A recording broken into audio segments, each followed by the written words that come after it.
আপনারা এতক্ষণ কিছু কথা শুনেছেন। আসলে আমরা একটু সচেতন হলে অল্প কথাতেও অনেক কাজ হয়।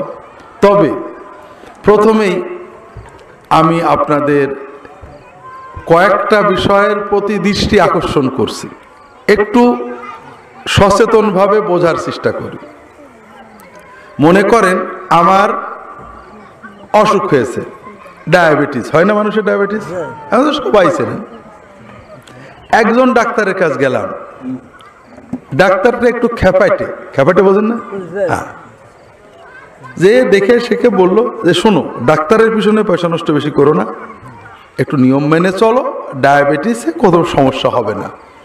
প্রতিদিন সকালে অন্তত 1 ঘন্টা হাঁটবা, আর খাওয়া দাওয়া এই নিয়মে চলবা, আর খবরদার এই জিনিসগুলো খাবা না। এরপরেও যদি অসুবিধা হয়, এই ওষুধ, সস্তা একটা ওষুধ দিল, এই ওষুধটা তুমি খাবে। এটা হলো এক ডাক্তার। আরেক ডাক্তারের কাছে গেলেন, সে বলল যে আসলে নিয়ম মেনে চলা দরকার, কিন্তু নিয়ম মানা তো কঠিন। যদি হাঁটতে পারেন ভালো, না হাঁটলে সমস্যা নেই। যদি বেঁচে খেতে পারেন ভালো, না হলে অসুবিধা নেই। এই বড়িগুলো খাবেন। 1 বস্তা বড়ি দিয়ে দিল, অনেক বেশি করে, দামি দামি বড়ি, এক একটা 200 টাকা 150 টাকার বড়ি। আর 2-3 মাস পরে এসে আমার কাছে চেক করাই যাবেন। একবার চেকে 5-6 হাজার টাকা লাগবে। কথা বুঝতে পেরেছেন? 2 জন ডাক্তারের পার্থক্য কি বুঝেছেন? আপনাদের দৃষ্টিতে ভালো ডাক্তার কোনটা? কিন্তু আপনারা পছন্দ করেন কোন ডাক্তারের প্রেসক্রিপশন? মাশাআল্লাহ, বাংলাদেশের মানুষ দ্বিতীয় ডাক্তারকে পছন্দ করে। সকালবেলায় প্রতিদিন হাঁটা, এত কি পারা যায় নাকি? আল্লাহ জবানের মুখটা দিয়েছে, তো খাবো, এত বেশি পারা যায় নাকি? তার চেয়ে একটু ওষুধ বেশি খাই, ডাক্তারের টাকা বেশি দিই, সেই ভালো। এটাই তো আমাদের চিন্তা। কিন্তু এই চিন্তার দ্বারা কি আমাদের লাভ হয় না ডাক্তারের লাভ হয়? ডাক্তারের লাভ হয়, ওষুধ কোম্পানির লাভ হয়, আমরা তাড়াতাড়ি মরি। আমরা হুজুররাও 2 প্রকার, একটু বোঝেন। কিন্তু আমি কিন্তু ডাক্তারদের বদনাম করতে বলিনি, হুজুরদের জন্য বলেছি। আমরা হুজুররাও 2 প্রকার। এক প্রকারের হুজুর খেপাইটে, আর এক প্রকারের হুজুর বুদ্ধিমান। খেপাইটে হুজুর বলবে, আরে মিয়া হুজুরদের পিছে বেশি ঘুরো না, নিজে কিছু চোখ খোলো, কোরআন শরীফটা পড়ো, হাদিস শরীফ পড়ো, বইপত্র বুঝে সুঝে পড়ো, আর নামাজ কালাম ঠিক করে পড়ো, হালাল খাও, বাম্মার হক মানো। এরপরে কোনো মশলা টসলা লাগলে হুজুরদের কাছে শুনো। এইটা কোন হুজুর? খেপাইটে হুজুর। আর বুদ্ধিমান হুজুর বলবে, নামাজ কালাম তো পড়া দরকার, তবে তো অত মানা যায় না, আর হালাল খাওয়া দরকার, মানাও তো কঠিন, মানুষের হক মেনে চলাও কঠিন। যদি পারেন মানবেন, না পারলে অসুবিধা নেই। এই যে আমার ওজিফা দিলাম, সুন্নত মুস্তাহাব, এইটা করলে 1 কোটি সওয়াব, এইটা করলে 1 লাখ সওয়াব, এইটা করলে রিজিকে বরকত, এই মুস্তাহাব নফল ওজিফাগুলো করবেন। আর মাঝে মাঝে আমার দরবারে এসে মাঝে মাঝে দেখা সাক্ষাৎ করে যাবেন, তওবাতিল্লাহ করে যাবেন। প্রতিবারেই খালি হাতে তো আর যাবেন না। হুজুর কোনটি ভালো আপনারা মানেন? কোনটি? আপনাদের চিন্তা হলো নামাজ কালাম পড়া কি সহজ কাজ নাকি? আর মানুষের হক হালালি করে চলাও হয় না। তার চেয়ে হুজুরের ওজিফা আছে, 1 ওজিফায় জান্নাতে যাওয়া যাবে। আর হুজুর তো আছে, মাঝে মাঝে হুজুরের খেদমত করে আসবো, 5,000-10,000 টাকা দেবো। এই আয়টাই তো আমাদের জন্য সহজ, ঠিক না ভাই? কিন্তু এতে আমাদের লাভ না হুজুরের লাভ?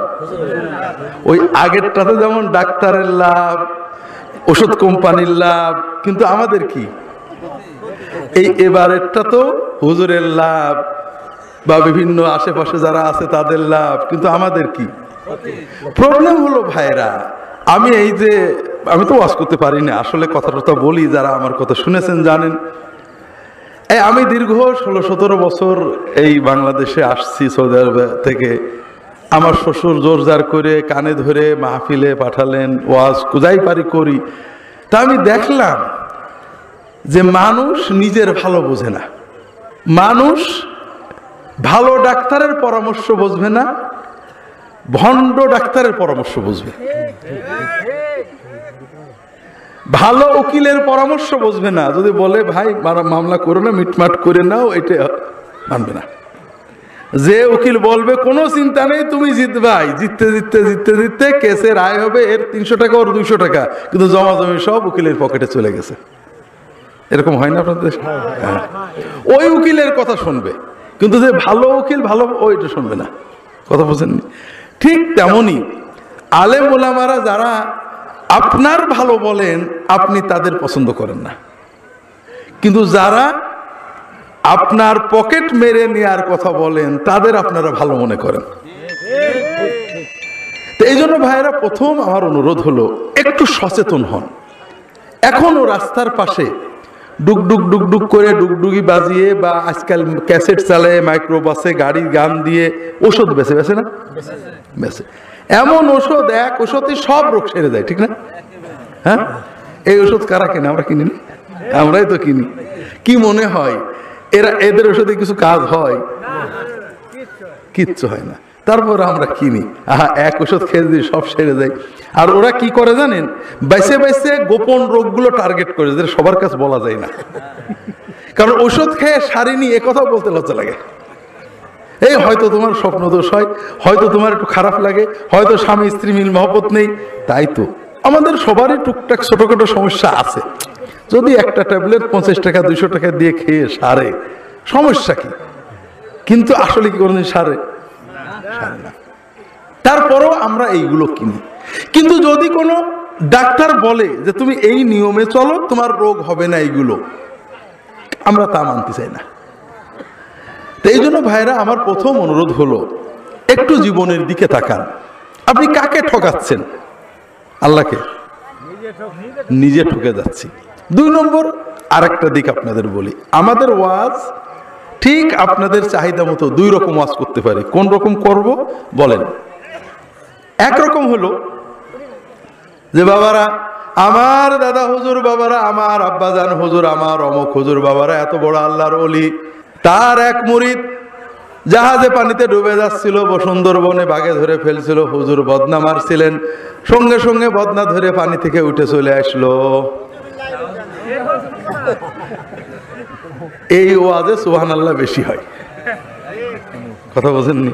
এই ওয়াজের উদ্দেশ্য কি? উদ্দেশ্য, আমার হুজুর মোটামুটি আল্লাহ তাআলা তার অনেক পাওয়ার দিয়েছেন, তোমার সুবিধা অসুবিধার জন্য আমার হুজুরের কাছে আইসো। ঠিক আছে না? আরেক ধরনের ওয়াজ আছে, এই ওয়াজটা আমি সুর করে করতে পারবো না, আমার সুর করার অভ্যেস নেই। আল্লাহ রাসূল সাল্লাল্লাহু আলাইহি ওয়াসাল্লাম বলছেন, যদি তুমি তোমার আয় রোজগারে বরকত চাও, তোমার আয়ু বৃদ্ধি পাক, এটা তুমি চাও, তাহলে তুমি আব্বা আম্মা সহ রক্তের আত্মীয়দের আত্মীয়তা রক্ষা করো, মানুষের হক আদায় করো, ইনশাআল্লাহ আল্লাহ আয়ুও বাড়িয়ে দেবেন, রিজিকও বাড়িয়ে দেবেন। প্রথম ওয়াজে আমার হুজুরের পাকশি দরবারের ফায়দা আছে না? দ্বিতীয় ওয়াজে আছে? আপনারা সবাই যদি বাবা মার হক আদায় করেন, বউ বাচ্চা নিয়ে শান্তিতে সংসার করেন, আমাদের কোনো লাভ আছে? লস আছে, বহুমুখী লস, একটু পরে বলবো। কিন্তু দুর্ভাগ্য হলো যে আপনাদের জন্য যে ওয়াজটা রাসূলুল্লাহ সাল্লাল্লাহু আলাইহি ওয়াসাল্লাম করেছেন ওটা আপনাদের ভালো লাগে না, আর আমরা যেটা বানিয়ে আপনাদের বলি ওইটা আপনাদের ভালো লাগে, কারণ আপনারা নিজের স্বার্থটা বুঝতে চান না। আমি যদি বলি আমার মুরিদ হও, নামাজ লাগবে না, আপনারা খুশি হয়ে যান, খুশি হয়ে যান। আর আমি যদি বলি তোমার কোনো মানুষ লাগবে না, নামাজ পড়ো, আল্লাহর সাথে সম্পর্ক রাখো, তোমার সব বিপদ কেটে যাবে, আপনাদের পছন্দ হয় না। কথা বুঝতে পারেন না? আবারও শুনেন, টিভিতে অ্যাড বেশি না খবর বেশি?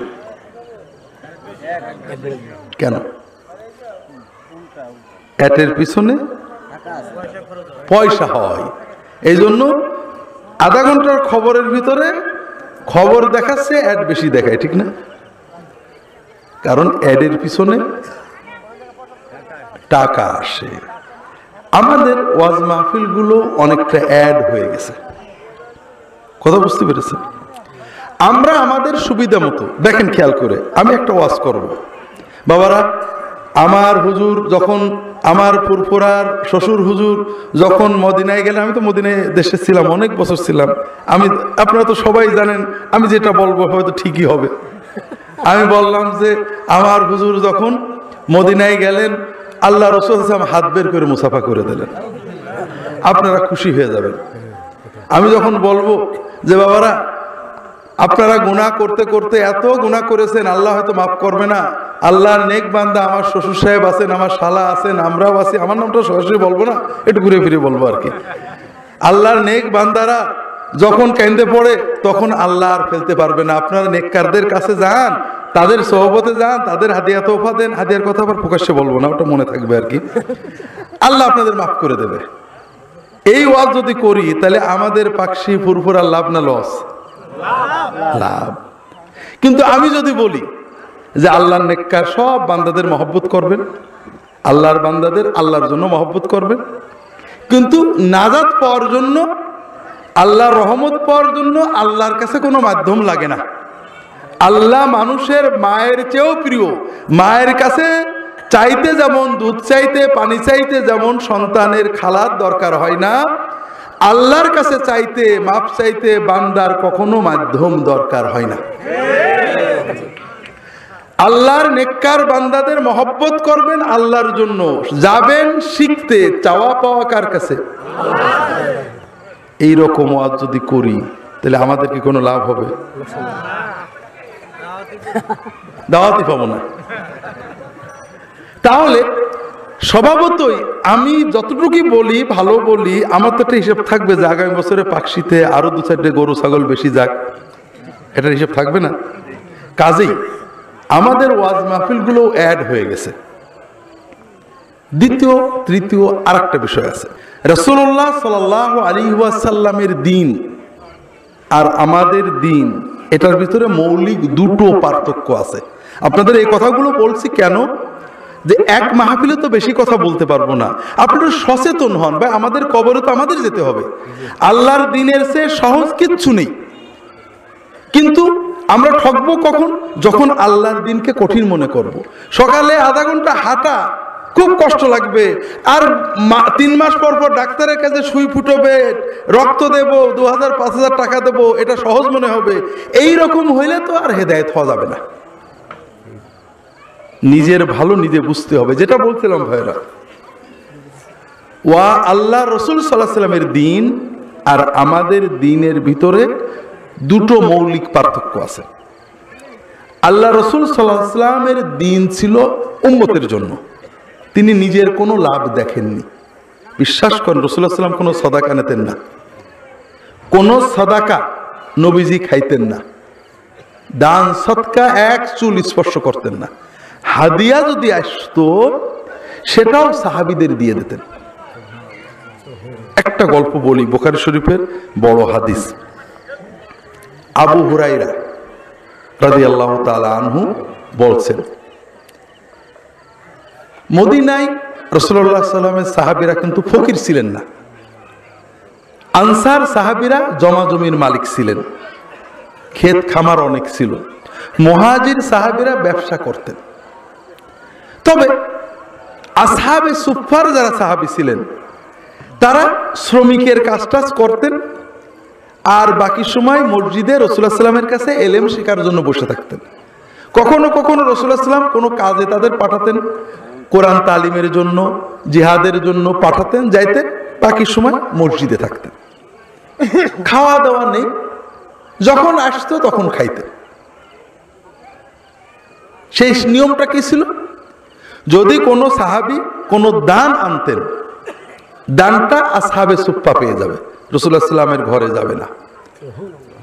আর যদি কোনো হাদিয়া আসতো নবীজির নামে, ওটা নবীজির ঘরে যেত, কিন্তু নবীজি আবার সব আসহাবে সুফফাকে দিয়ে একটু থাকলে খাইতেন। আবু হুরায়রা রাদিয়াল্লাহু তাআলা গল্প করছেন যে এত ক্ষুধা লাগছিল, কয়দিন খাইনে, পড়ে আসি রাসূলুল্লাহ সাল্লাল্লাহু আলাইহি ওয়াসাল্লামের কাছে বসে হাদিস শুনি, কাজ কাম করতেও মন চাই না, খিদেও খুব লাগছে। তা রাস্তার পাশে যেয়ে বসলাম, যেখান থেকে লোকজন নবীজির মসজিদে যাবে। ভাবলাম যে কোনো বড় লোক সাহাবী, সচ্ছল সাহাবী গেলে একটু সালাম কালাম দিয়ে মুসাফা করব, যদি চেহারাটা দেখে বোঝে যে আমার খুব খিদে লেগেছে, যদি একটু দাওয়াত দিয়ে বাড়ি নিয়ে যায়।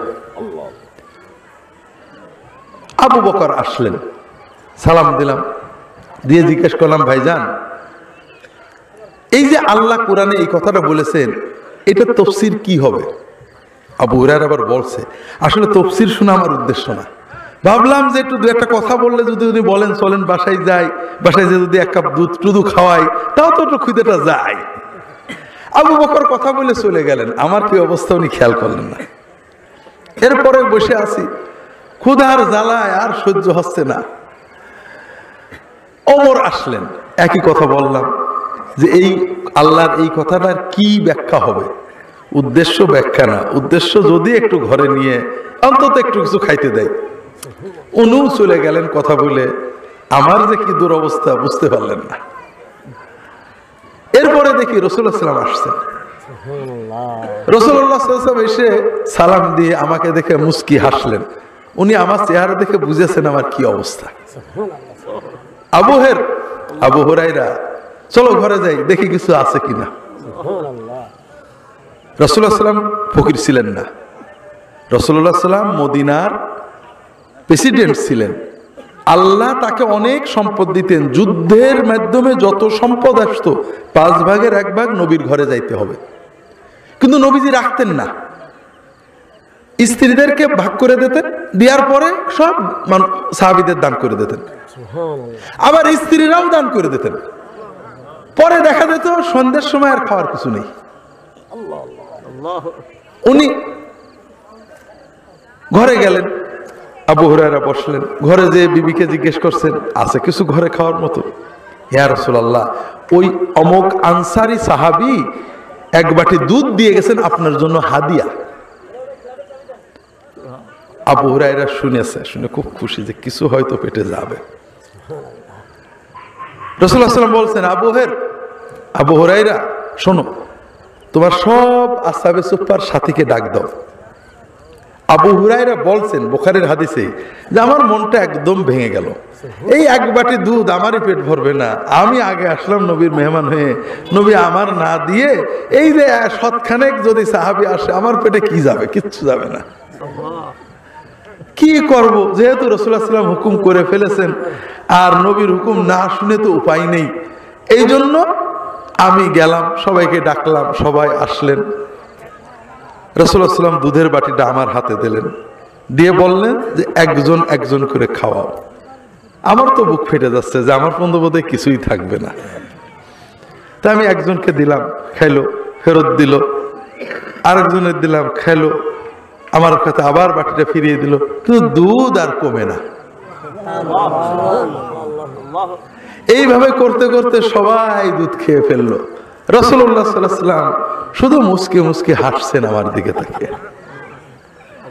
শেষে সবাই খেয়ে চলে গেল। রাসূলুল্লাহ বললেন, আবু হুরায়রা, এখন তো বাকি থাকলাম তুমি আর আমি, তো তুমি খেয়ে নাও আগে, এরপর আমি খাবো।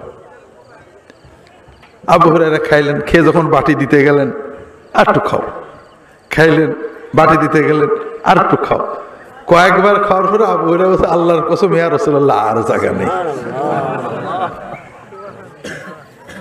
তো ভাইরা, রাসূলুল্লাহ সাল্লাল্লাহু আলাইহি ওয়াসাল্লাম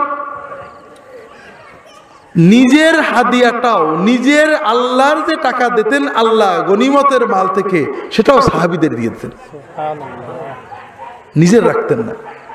আল্লাহর দ্বীনের ভিতরে এমন কোনো বিধান নেই যে বিধানে রাসূলুল্লাহ সাল্লাল্লাহু আলাইহি ওয়াসাল্লাম বা তার বংশধরদের কোনো ফায়দা আছে? আছে নাকি যে তোমরা বছরে 2000 টাকা নবীজির কাছে দিয়ে আসবা? আছে নাকি? নেই। আল্লাহ রাসূল সাল্লাল্লাহু আলাইহি ওয়াসাল্লাম যে দিন আমাদের দিয়েছেন, এটা শুধু আমাদেরই জন্য, আমাদের লাভ। আর আমরা যে দিন আপনাদের দিই, এটা তো আপনাদের লাভ আছে, আমাদেরও কিছু ভাগ আছে, কারণ আমরাও তো আপনাদের দেশের মানুষ। আপনারা যদি আমাদের কিছুই না দেন, আমাদের বা চলে কি করে? এই জন্য দু একটা পার্থক্য বলি।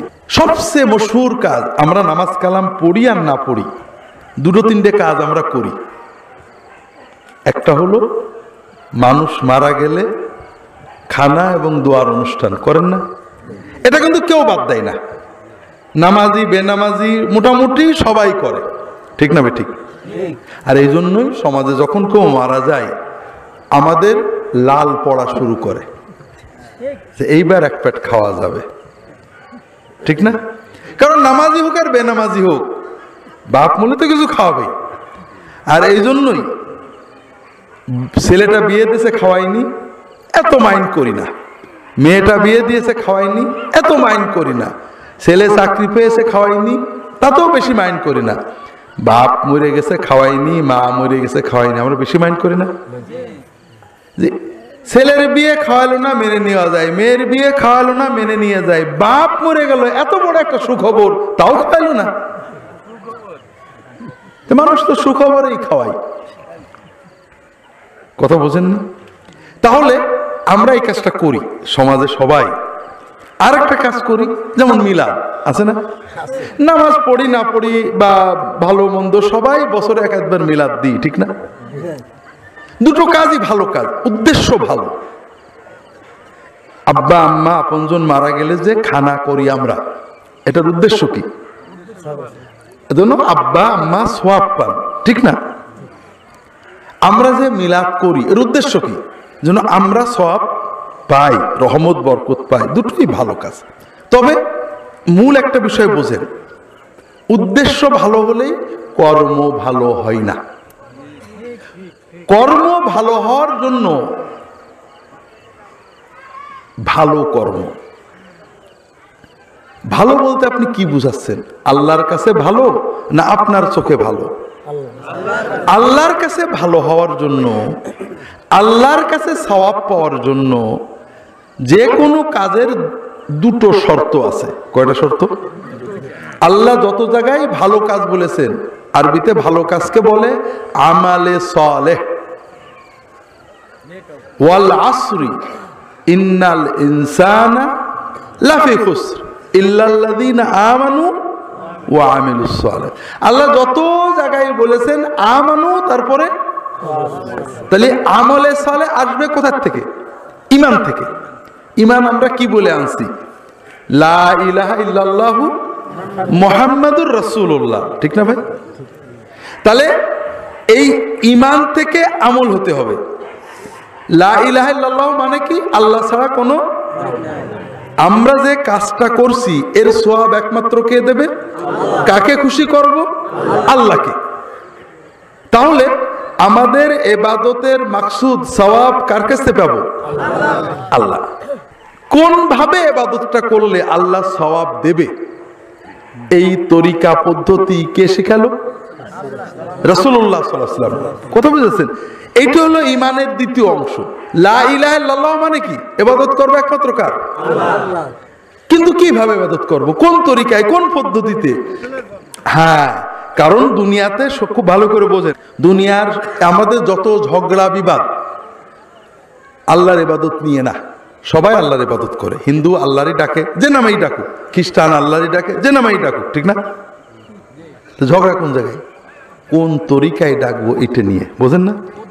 হ্যাঁ, তাহলে আমরা ঈমান আনলাম কি বলে? লা ইলাহা ইল্লাল্লাহ। ইবাদত করবে একমাত্র কার? আল্লাহ। প্রতিটি কর্মের সওয়াব কে দেবে? আল্লাহ। একমাত্র কার কাছে চাইব? আল্লাহ। যদি আল্লাহও দেবে কিছু, মানুষও দেবে কিছু, এরকম নিয়ত হলে কিন্তু আর হবে না। কথা বুঝেছেন? কিন্তু কোন কায়দায়, কোন তরিকায় করলে আল্লাহ দেবে, এই কায়দা তরিকা আল্লাহ তাআলা ওহীর মাধ্যমে কাকে শেখাইছিলেন? রাসূল সাল্লাল্লাহু আলাইহি ওয়াসাল্লামকে। তো ভালো করে বোঝেন, আমরা অনেক সময় হুজ্জতি করি, আরে ভালো কাজ। কথা বোঝেন না? ভালো কাজ মানুষের দৃষ্টিতে ভালো হইতে পারে, নরমাল ভালো হইতে পারে, কিন্তু ইবাদত হতে গেলে এই দুটো জিনিস লাগবে। লা ইলাহা ইল্লাল্লাহু মুহাম্মাদুর রাসূলুল্লাহ। উদ্দেশ্য কার হবে? তরিকা কার হবে? সেজদা করা ভালো কাজ না খারাপ কাজ? ভালো কাজ। আপনি নামাজের এক এক রাকাতে 4টে করে সেজদা করবেন, অসুবিধা আছে? কেন? আমি আপনাদের একেবারে চ্যালেঞ্জ করে বলে গেলাম, একটা হাদিস দিতে পারবেন না নবীজি বলেছেন 1 রাকাতে 2-এর বেশি সেজদা দেওয়া যাবে না, এরকম কোনো হাদিস নেই। তবে নবীজি আজীবন 2টো করে দিয়েছেন। এখন আপনি যুক্তি দিতে পারেন যে নবীজির কোনো গুনাহ ছিল না, সাহাবীদের গুনাহ কম ছিল, কাজেই তাদের 2 সিজদায় চলতো, আমাদের গুনাহ বেশি, কাজেই 2 সিজদায় চলবে না, 4টে করে দেব। ভালো কাজ তো একটু বেশি করে করবো, হবে না। আসলে ভালো কাজ বলে কিছু নেই।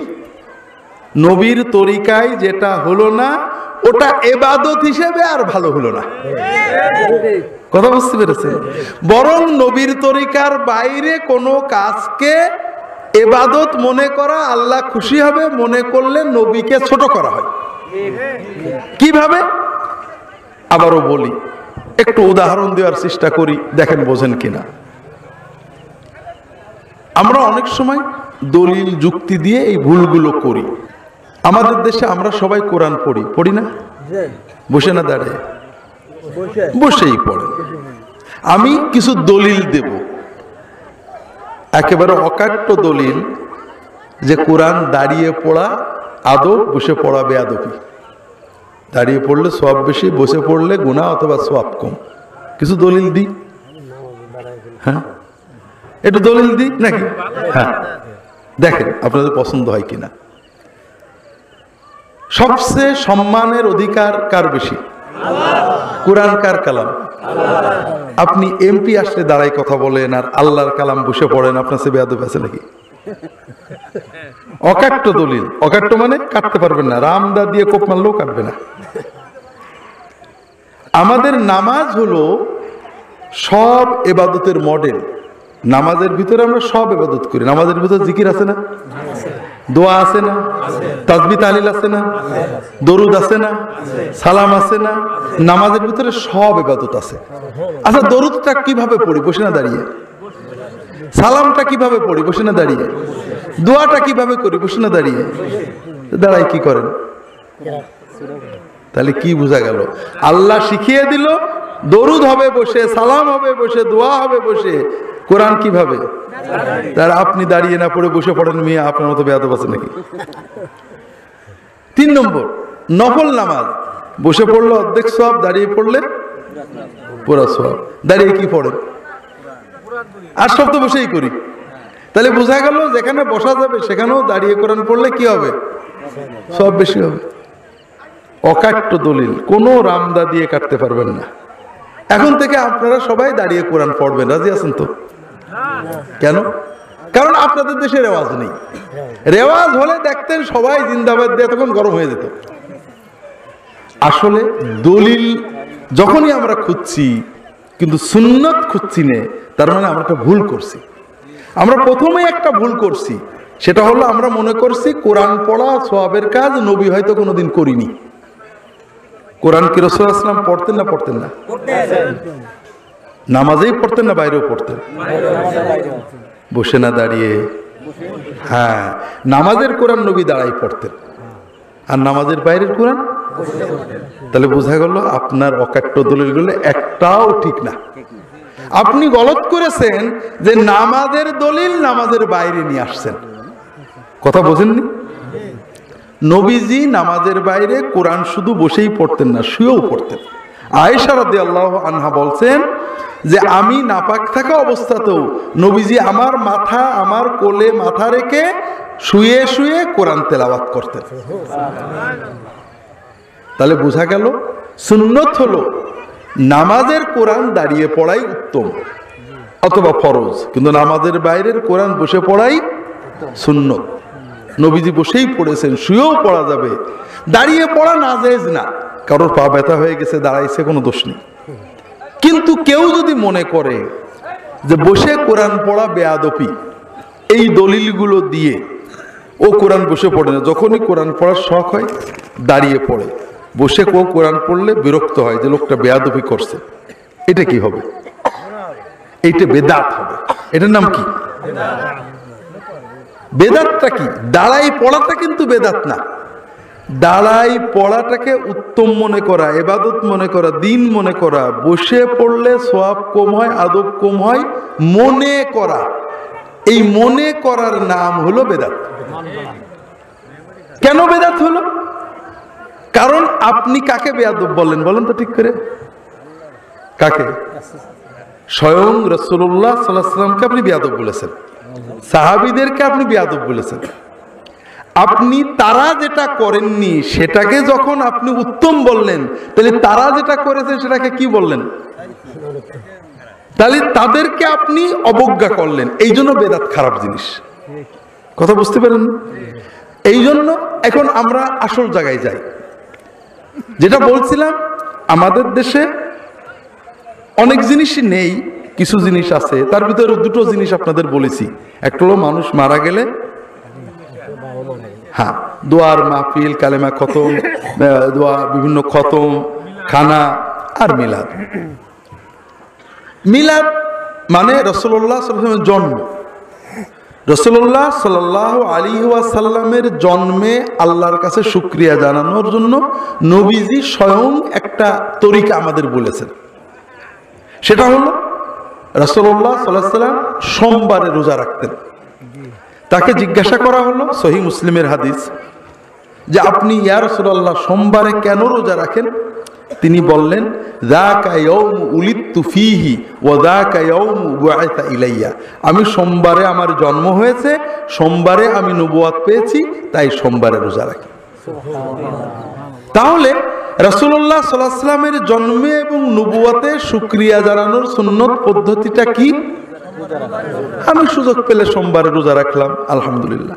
আর তার মহব্বত এবং তার হক আদায়ের সুন্নত পদ্ধতি প্রতিদিন যত বেশি পারেন নিজের মতো মহব্বতে শেষ রাত্রে, তাহাজ্জুদের আগে, তাহাজ্জুদের পরে, ফজরের পরে, ইশার পরে শত শতবার দরুদ পড়া এবং সালাম পড়া। তার সহবত পাওয়ার বড় উপায় তার সিরাতুন নবী, তার জীবনী পড়া। কথা বুঝতে পেরেছেন? এগুলো হলো সুন্নত মিলাদ। আর আমাদের সামাজিক মিলাদ কেমন? একজন হুজুর আসবেন, আমরা সবাই আসবো, বসবো, কিছু পড়বো, পড়ার পরে কিছু আমরা হয়তো মিষ্টি জিলাপি হোক কিছু খাবো, অনেক সময় প্যাকেটে বিরিয়ানিও থাকে, আর পাশাপাশি হুজুরের জন্য কিছু হাদিয়াও থাকে। এখন আমরা সবাই একমত যে আমরা যে পদ্ধতিতে মিলাদ করি এটা নবী জামানায় ছিল না, সবাই মানবেন। যারা বলবেন এটা করতে হবে তারাও বলে এটা মুস্তাহসান, এটা জরুরি না, এটা কোন রকম, এটা একটা ভালো কাজ, এটা একটা ভালো কাজ। কিন্তু ঝগড়াটা কি নিয়ে হয়? সবাই স্বীকার করছে এটা জরুরি না, কিন্তু তারপর এটা নিয়ে ঝগড়া হয় না? হয় না? হয়। কেন বলেন তো? আমি মারেফতের ভেদটা আপনাদের বলি।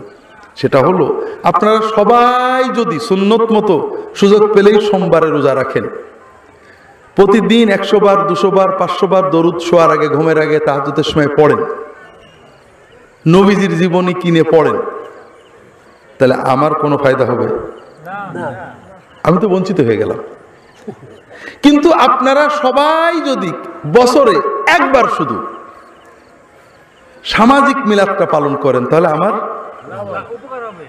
কথা বোঝেননি? এই জন্য সুন্নত মতো আপনি সোমবারে রোজা রাখেন কি না রাখেন এটা নিয়ে আমরা কোনো ঝগড়া করি না। আপনি বাড়ি কতশোবার দরুদ পড়েন এটা নিয়ে আমরা খুব একটা মাথা ঘামাই না।